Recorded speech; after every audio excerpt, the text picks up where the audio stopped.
Hi friends, big boss ಮನೆ ಒಳಗಡೆ ಇರೋ ಸ್ಪರ್ಧಿಗಳಿಗೆ ಒಂದು ಟಾಸ್ಕ್ ಕೊಟ್ಟಿದ್ದಾರೆ. ಈ ಟಾಸ್ಕ್ನ ರೂಲ್ ಏನಪ್ಪ ಅಂದರೆ, ಈ ಟಾಸ್ಕ್ನ 4 ಜನ ಮಾತ್ರ ಆಡೋಕ್ಕಾಗೋದು.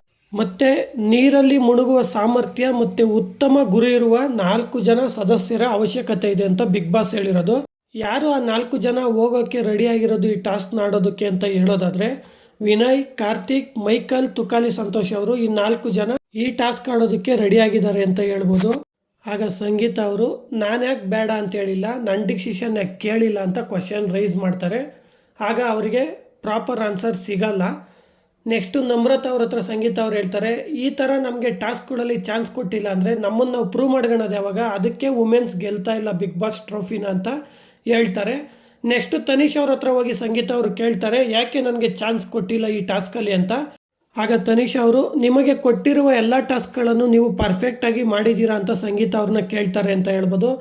ಏನಕ್ಕೆ ಸಂಗೀತ ಅವ್ರನ್ನ ತನಿಷ್ ಅವರು ಈ ಥರ ಕೇಳಿದ್ರು ಅಂತ ನನಗಂತೂ ಗೊತ್ತಾಗ್ತಾ ಇಲ್ಲ. ಯಾಕಂದರೆ ಟಾಸ್ಕ್ ಅಂತ ಬಂದಾಗ ಇದುವರೆಗೂ ಸಂಗೀತ ಅವರು ಎಲ್ಲ ಟಾಸ್ಕ್ಗಳಲ್ಲೂ ಒಳ್ಳೆ ಪರ್ಫಾರ್ಮೆನ್ಸ್ ಕೊಟ್ಟಿದ್ದಾರೆ, ಚೆನ್ನಾಗೇ ಆಡಿದ್ದಾರೆ ಅಂತ ಹೇಳ್ಬೋದು. ಆದರೆ ತನಿಷ್ ಅವರು ಸಂಗೀತ ಅವ್ರ ಹತ್ರ ಯಾಕೆ ಈ ಥರ ಕೇಳಿದ್ರು ಅಂತ ನನಗಂತೂ ಗೊತ್ತಾಗ್ತಾ ಇಲ್ಲ. ಫ್ರೆಂಡ್ಸ್, ತನಿಷ್ ಅವರು ಸಂಗೀತ ಅವ್ರನ್ನ ಈ ಥರ ಕೇಳಿರೋದ್ರ ಬಗ್ಗೆ ನಿಮ್ಮ ಅಭಿಪ್ರಾಯನ ಕಮೆಂಟ್ ಬಾಕ್ಸ್ನಲ್ಲಿ ತಿಳಿಸಿ. ಹಾಗೆ ಈ ವಿಡಿಯೋ ಇಷ್ಟ ಆಗಿದರೆ ಒಂದೇ ಒಂದು ಲೈಕ್ ಮಾಡಿ, ನಮ್ಮ ಚಾನಲನ್ನು ಸಬ್ಸ್ಕ್ರೈಬ್ ಆಗಿ ಸಪೋರ್ಟ್ ಮಾಡಿ ಅಂತ ಹೇಳ್ತಾ ಬಾಯ್ ಫ್ರೆಂಡ್ಸ್.